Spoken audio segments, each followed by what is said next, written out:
नमस्कार, मैं पंकज आप सभी के इस वीडियो में बहुत बहुत स्वागत करता हूं। वापस आ गए एक बहुत ही कमाल का टॉपिक लेके कि कैसे आप अपने मैन्युफैक्चरिंग के परफॉर्मेंस को ट्रैक कर सकते हो। अगर आप एक मैन्युफैक्चरर हो या फिर आप फ्यूचर में कोई मैन्युफैक्चरिंग सेटअप बिल्ड करोगे तो आपके लिए बहुत ही इंपॉर्टेंट वीडियो होने वाला है, क्योंकि इस वीडियो में मैं आपको 12 ऐसे मैन्युफैक्चरिंग के परफॉर्मेंस मेट्रिक्स बताऊंगा जिसके बेसिस में आप अपने पूरे मैन्युफैक्चरिंग यूनिट को, अपने पूरे मैन्युफैक्चरिंग प्रोसेस को ट्रैक कर सकते हो। वो कितना अच्छी तरीके से परफॉर्म कर रहा है उसको ट्रैक कर सकते हो। याद रखिएगा, मैन्युफैक्चरिंग आपके बिजनेस का बहुत ही कोर यूनिट है, सबसे क्रिटिकल पार्ट है जहां से आपका वो ड्रीम प्रोडक्ट निकलता है जिससे आप अपने कस्टमर को सर्व करते हो। इसीलिए आपके लिए बहुत ही इंपॉर्टेंट है कि आप अपने मैन्युफैक्चरिंग के परफॉर्मेंस को ट्रैक करो। इसीलिए मेरे साथ इस वीडियो में अंत तक बने रहेगा, तभी आप ये 12 जो मैं आपको मैन्युफैक्चरिंग के परफॉर्मेंस मैट्रिक्स बताऊंगा आपको अच्छे तरीके से समझ आएगा और उसे आप अपने बिजनेस में इंप्लीमेंट कर सकते हो। वैसे ही मैंने sales, marketing, customer service, supply chain, digital marketing, इन सारे बिजनेस के यूनिट्स को, इन सारे बिजनेस डिपार्टमेंट को आप कैसे इनके परफॉर्मेंस को ट्रैक करोगे ना, इसके भी मैंने इंडिविजुअली एकदम बहुत ही डिटेल में वीडियो बनाया, तो आप उस वीडियो को भी जरूर चेकआउट कीजिएगा। तो अब हम लोग डायरेक्टली बढ़ते हैं अपनी वीडियो के सबसे मेन टॉपिक पे।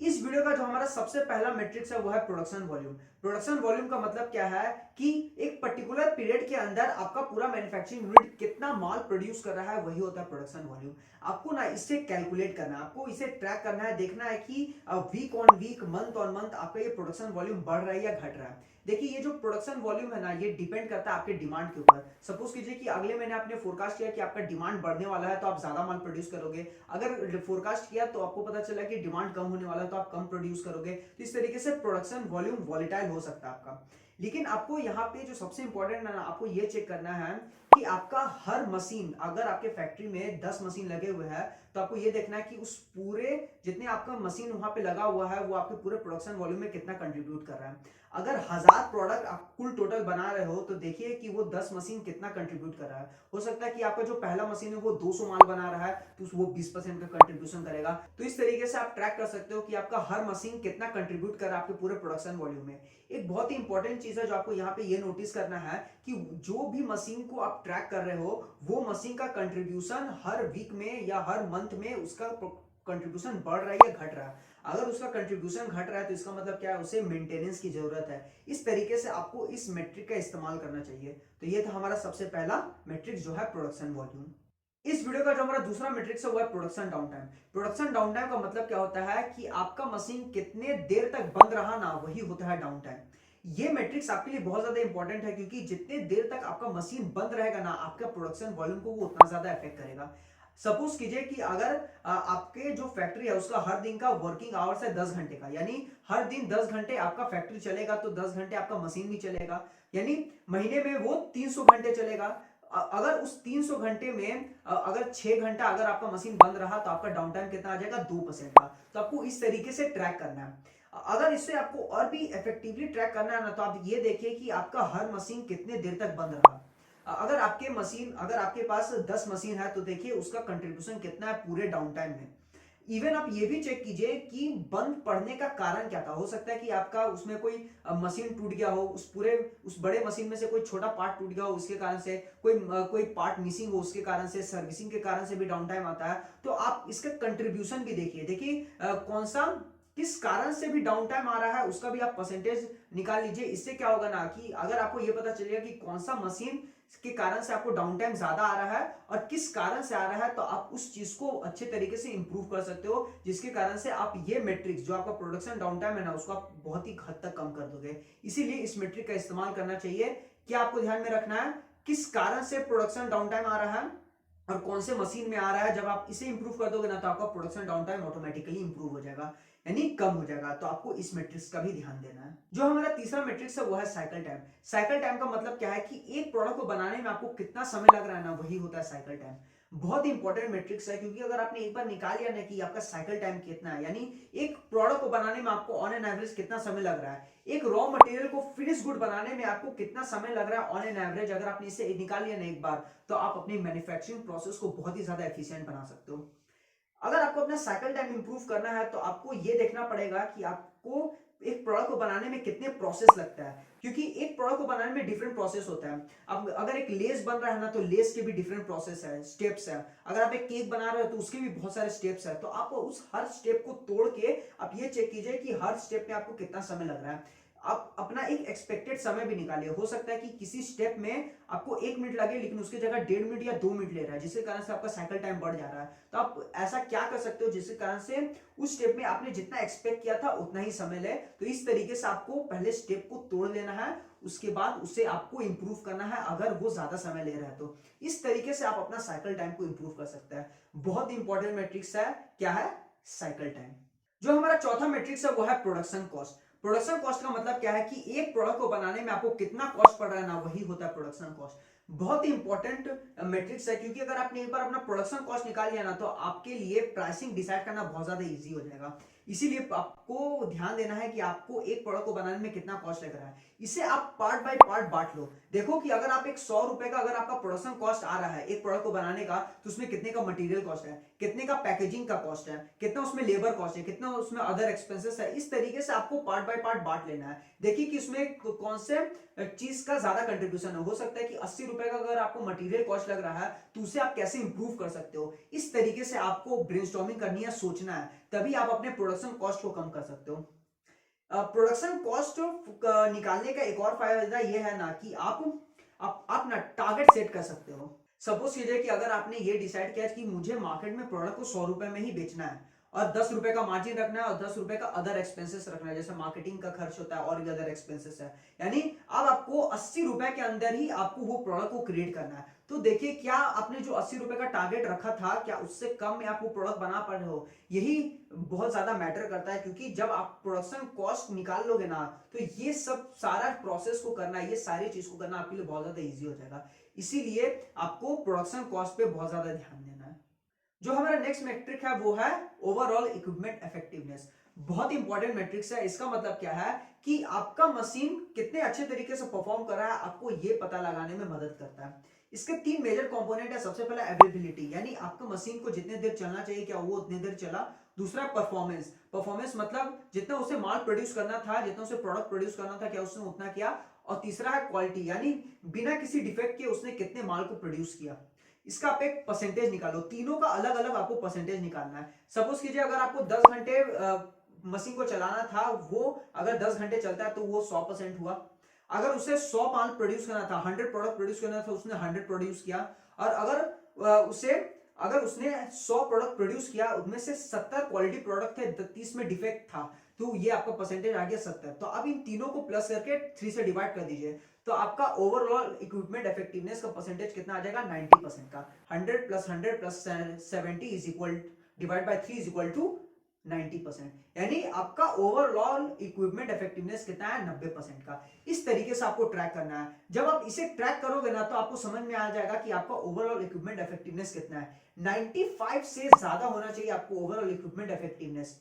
इवन आप इसे क्योंकि मैंने इसे 3 कंपोनेंट में डिवाइड किया, तो आप देखिए कि 3 कंपोनेंट में कहां कमी पड़ रहा है। हो सकता है वो पूरा प्रोडक्ट बना रहा है, वो अवेलेबल टाइम तक जितना उस मशीन को चलना चाहिए उतना चल रहा है, लेकिन क्वालिटी प्रोडक्ट नहीं बना रहा, तो आप कैसे इंप्रूव कर सकते हो? तो इस तरीके से आप ये तीनों कंपोनेंट को इंप्रूव कर सकते हो। अगर आपने एक बार अपना ओवरऑल इक्विपमेंट इफेक्टिवनेस अच्छा कर लिया ना, तो ये आपके प्रोडक्शन क्वालिटी को, परफॉर्मेंस को बहुत ही अच्छे तरीके से बढ़ा देगा। तो आपको इस मैट्रिक्स का एकदम इस्तेमाल करना ही करना है, जो है ओवरऑल इक्विपमेंट इफेक्टिवनेस। जो हमारा नेक्स्ट मैट्रिक्स है वो है कैपेसिटी यूटिलाइजेशन। कैपेसिटी यूटिलाइजेशन का मतलब क्या है कि आपका मशीन कितना माल प्रोड्यूस कर सकता था, लेकिन उसने कितना माल प्रोड्यूस किया, वही होता है कैपेसिटी यूटिलाइजेशन। इसका फॉर्मूला होता है total use capacity in a specific period divide by total available production capacity. इसका मतलब क्या है कि अगर आपका मशीन 100 प्रोडक्ट बना सकता था, लेकिन अगर उसने 60 ही प्रोडक्ट बनाया, तो आपका कैपेसिटी यूटिलाइजेशन कितना हो जाएगा? 60% का। ये बहुत ही इंपॉर्टेंट मैट्रिक्स है, क्योंकि ये आपको बता देता है कि आप कितने कैपेसिटी का इस्तेमाल कर रहे हो अपने मशीन का। क्योंकि अगर आपका मशीन 100 प्रोडक्ट बना सकता था, लेकिन आप केवल 60 ही प्रोडक्ट प्रोड्यूस कर पा रहे हो, इसका मतलब क्या है कि आप अपने मशीन को पूरे तरीके से उसके कैपेसिटी को यूटिलाइज कर ही नहीं पा रहे हो। इससे आपको बहुत ही ज्यादा मॉनिटरी लॉस हो सकता है। इसे आप ग्राफ के अंदर पुट कीजिए, देखिए कि आपका capacity utilisation week over week, month over month आपका कितना आ रहा है। अगर आपका कैपेसिटी यूटिलाइजेशन बढ़ रहा है तो बहुत ही अच्छी बात है, घट रहा है तो आप देखिए उसके क्या रीजंस है और उसको आप कैसे इंप्रूव कर सकते हो। इसीलिए आपको कैपेसिटी यूटिलाइजेशन निकालना बहुत ही ज्यादा जरूरी है। ये मैन्युफैक्चरिंग प्रोसेस का बहुत ही इंपॉर्टेंट मैट्रिक्स है जिसको आपको हमेशा ट्रैक करना है और इसको इंप्रूव करना है। तो ये था कैपेसिटी यूटिलाइजेशन। जो हमारा नेक्स्ट मैट्रिक्स है वो है डिफेक्ट डेंसिटी।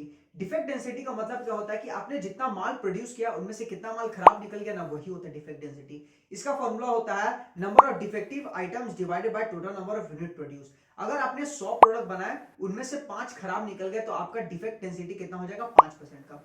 बहुत इंपॉर्टेंट मैट्रिक्स है क्योंकि जितना ज्यादा आपका डिफेक्ट डेंसिटी होगा ना, इसका मतलब क्या है कि आपके मैन्युफैक्चरिंग प्रोसेस में कुछ ना कुछ गड़बड़ है जिसके कारण से आपका डिफेक्ट डेंसिटी बहुत ज्यादा बढ़ गया है। इसको आपको कम करना है। आपको अपना डिफेक्ट डेंसिटी ना आपको प्रोडक्ट वाइज भी देखना है। अगर आपके 5 प्रोडक्ट्स है तो देखिए हर प्रोडक्ट का डिफेक्ट डेंसिटी कितना है। इवन आप इसे मशीन बाय मशीन चेक कर सकते हो। देखिए अगर आपके पास 10 मशीन है तो किस मशीन में आपका डिफेक्ट ज्यादा निकल रहा है। यही कारण है कि इस मेट्रिक का हमें इस्तेमाल करना चाहिए, क्योंकि अगर आपको ये पता चलेगा कि कौन से प्रोडक्ट में ज्यादा डिफेक्ट आ रहा है और कौन से मशीन में सबसे ज्यादा डिफेक्ट हो रहा है ना, तो आप उस चीज को पढ़ के समझ के आप उसे इंप्रूव कर सकते हो। इसीलिए इस मेट्रिक का इस्तेमाल करना चाहिए। जो हमारा नेक्स्ट मेट्रिक्स है वो है rate of return. Rate of return का मतलब क्या है कि कितने प्रोडक्ट को आपने कस्टमर को बेचा, उनमें से कितना प्रोडक्ट कस्टमर ने आपको वापस रिटर्न कर दिया। रेट ऑफ रिटर्न एक्चुअली में सप्लाई चेन का मैट्रिक्स है, लेकिन आपको यहाँ पे जो सबसे इंपॉर्टेंट चीज नोटिस करना है वो है कि कितने डिफेक्टिव पीस के कारण आपको रिटर्न आ गए प्रोडक्ट्स। यानी अगर आपने 100 प्रोडक्ट कस्टमर को बेचे, उनमें से 25 प्रोडक्ट अगर डिफेक्टिव पीस के कारण आपको रिटर्न आ गया तो इसका मतलब आपका रेट ऑफ रिटर्न कितना आ जाएगा, 25% का।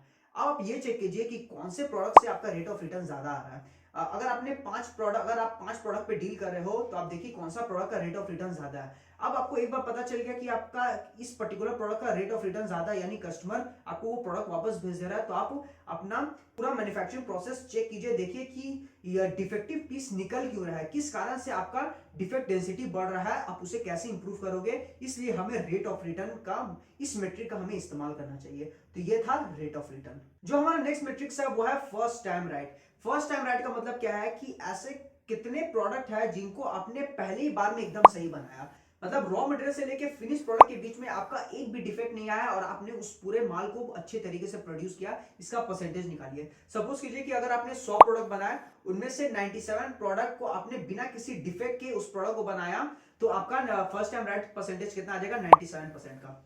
बहुत इंपॉर्टेंट मैट्रिक्स है, क्योंकि अगर आपने जितना अच्छा आपका ये फर्स्ट टाइम राइट होगा, इसका मतलब क्या है कि आपका मैन्युफैक्चरिंग प्रोसेस उतना ही अच्छे तरीके से काम कर रहा है, आपका मशीन उतना ही अच्छे तरीके से काम कर रहा है, प्रोडक्टिवली काम कर रहा है, एफिशिएंटली काम कर रहा है। ये मैट्रिक्स आपको पता लगाने में मदद करेगा। आप इसका एक टारगेट सेट कर दीजिए। टारगेट सेट करने का मतलब क्या है कि आप टारगेट सेट कर दीजिए कि अगर मैं 100 प्रोडक्ट बना रहा हूं तो 97 product at least first time right बनना चाहिए, ना बिना किसी डिफेक्ट के वो कंप्लीट बनना चाहिए। ऐसे आप टारगेट सेट करो और उस हिसाब से आप अपने मैन्युफैक्चरिंग प्रोसेस को इंप्रूव करो, तब जाके आप ये फर्स्ट टाइम राइट वाला जो मैट्रिक्स है उसे मेंटेन कर पाओगे और भी अच्छे तरीके से इंप्रूव कर पाओगे। तो आप इस मैट्रिक का इस्तेमाल कर सकते हो। जो हमारा नेक्स्ट मैट्रिक्स है वो है एसेट टर्नओवर। एसेट टर्नओवर का मतलब क्या है कि आपके पास जितना कुल टोटल एसेट आपके बिजनेस में, उसके अगेंस्ट आप कितने का रेवेन्यू जनरेट कर पा रहे हैं, उसका आप एक रेशियो निकाल लो। अगर आपके पास कुल टोटल 1 करोड़ रुपए का एसेट है और आपको 10 लाख रुपए का रेवेन्यू कर पा रहे हो, तो आपका एसेट टर्नओवर कितना आ जाएगा, 10:1 का। यानी अगर आपके पास 10 रुपए का एसेट है तो उसके अगेंस्ट आप 1 रुपए का रेवेन्यू जनरेट कर पा रहे हो। ये बहुत ही इंपॉर्टेंट मैट्रिक्स है, क्योंकि अब जो मैं यहाँ पे आपको 2-3 बच्चे मैट्रिक्स बताऊंगा ना, वो आपके बिजनेस पर्सपेक्टिव के लिए बहुत ही ज्यादा इंपॉर्टेंट है। इसीलिए आपको इस मैट्रिक का इस्तेमाल करना चाहिए, जो है एसेट टर्नओवर। जो हमारा नेक्स्ट मैट्रिक्स है वो है return on asset. Return on asset का मतलब क्या है कि आपके पास कुल टोटल कितने का एसेट है आपके बिजनेस में और आप उसके अगेंस्ट कितने का रिटर्न जनरेट कर पा रहे हो। रिटर्न का मतलब नेट इनकम जनरेट कर पा रहे हो। सपोज कीजिए अगर आपके पास 1 करोड़ रुपए का एसेट है, उसके अगेंस्ट आप 5 लाख रुपए का नेट इनकम जनरेट कर पा रहे हो, तो आपका रिटर्न ऑन एसेट कितना आ जाएगा, 5% का। बहुत इंपॉर्टेंट मैट्रिक्स है। ये आपको बताता है कि आपके पास कुल टोटल कितना एसेट है और उस एसेट के अगेंस्ट आप कितने का रिटर्न हमेशा जनरेट कर पा रहे हो। बहुत इंपॉर्टेंट मैट्रिक्स है जिसको आपको अपने मैन्युफैक्चरिंग पर्पस से और बिजनेस पर्पस से आपको हमेशा इसे ट्रैक करना चाहिए। ये हमेशा ध्यान रखिएगा कि आपका ये जो रिटर्न ऑन एसेट है ना, ये दिन पर दिन हमेशा बढ़ते रहना चाहिए। इससे आपको ये समझ में आ जाएगा कि आपका बिजनेस और मैन्युफैक्चरिंग प्रोसेस कितने अच्छे तरीके से परफॉर्म कर रहा है। तो आप इस मेट्रिक का इस्तेमाल कर सकते हैं। इस वीडियो का जो हमारा आखिरी मेट्रिक्स है वो है रेवेन्यू पर एम्प्लॉय। रेवेन्यू पर एम्प्लॉय का मतलब क्या है कि आपके पास कुल टोटल कितनी एम्प्लॉय है और उसके अगेंस्ट आप कितने का रेवेन्यू जनरेट कर पा रहे हो, यानी आप हर एक एम्प्लॉय के पीछे कितने का रेवेन्यू जनरेट कर पा रहे हो ना, आपको ये निकालना है। सपोज कीजिए कि आपके पास आपका जो टोटल रेवेन्यू है वो है 1 लाख रुपए का और आपके पास कुल टोटल 10 इंप्लॉय है, तो आपका रेवेन्यू पर एम्प्लॉय कितना आ जाएगा, 10,000 रुपए का। ये बहुत इंपॉर्टेंट मेट्रिक है, इसको ना आपको ग्राफ के अंदर प्लॉट करना है। देखिए आपका रेवेन्यू पर एम्प्लॉय बढ़ रहा है या घट रहा है। जितना आपका रेवेन्यू पर एम्प्लॉय बढ़ेगा ना, आपके बिजनेस के लिए उतना ज्यादा फायदा है और इससे आपको ये समझ में आ जाएगा कि आप एक एम्प्लॉय से कितने का रेवेन्यू जनरेट कर पा रहे हो। बहुत इंपॉर्टेंट मेट्रिक्स है जिसको आपको अपने मैन्युफैक्चरिंग में और अपने बिजनेस में हमेशा इसे ट्रैक करना चाहिए। तो ये थे हमारे कुल टोटल 12 मैन्युफैक्चरिंग के परफॉर्मेंस मैट्रिक्स। इसी के साथ हमारे वीडियो खत्म होता है। आशा करता हूं जो मैंने आपको इस वीडियो में 12 मैन्युफैक्चरिंग के परफॉर्मेंस मैट्रिक्स बताया आपको अच्छी तरीके से समझ में आया होगा। अगर अभी भी आपको ये नहीं समझ में आया है, कुछ टॉपिक्स आपको नहीं समझ में आया, उसको 2-3 बार जरूर देखिए, आपको अच्छी तरीके से समझ में आएगा। अगर आप एक मैन्युफैक्चरर हो या फिर आप फ्यूचर में अपना मैन्युफैक्चरिंग सेटअप बिल्ड करोगे तो ये मैट्रिक्स आपके लिए बहुत ज्यादा इंपॉर्टेंट है ट्रैक करना। बड़े से बड़ा ऑर्गेनाइजेशन को भी अगर अपना मैन्युफैक्चरिंग परफॉर्मेंस को ट्रैक करना है तो ये इन्हीं 12 मैट्रिक्स का इस्तेमाल करती है अपने परफॉर्मेंस को ट्रैक करने के लिए। बहुत सारे टूल्स आते हैं मार्केट में, बहुत सारे टूल्स है जिससे आप ये सारे परफॉर्मेंस मैट्रिक्स को बहुत ही आराम से ट्रैक कर सकते हो। आप गूगल पे सर्च कीजिए, आपको मिल जाएगा वो सारे टूल्स। वीडियो इंफॉर्मेटिव लगा तो इसे जरूर शेयर कीजिएगा। मुझे फेसबुक और इंस्टाग्राम में जरूर फॉलो कीजिएगा, वहां पे मैं डेली कंटेंट डाल रहा हूँ। मेरे चैनल को सब्सक्राइब कर दीजिएगा, सजा मैं इस तरीके के और भी पावरफुल कंटेंट लाता रहूं। और आप मेरे वीडियो सेक्शन को स्क्रॉल कीजिए, देखिए वहां पे मैं बहुत सारे बिजनेस कंटेंट डाल रहा हूँ, पावरफुल कंटेंट डाल रहा हूँ। देखिए, चेकआउट कीजिए, देखिए उसमें से आपको कौन सा वीडियो पसंद आ रहा है उसे देखकर और अपने बिजनेस में इंप्लीमेंट कीजिए या फिर इंफॉर्मेशन लीजिए, आपको दोनों से फायदा है। आपने इस पूरे वीडियो को देखा, इसके लिए बहुत बहुत धन्यवाद। मिलते हैं हम लोग अगले वीडियो में, तब तक के लिए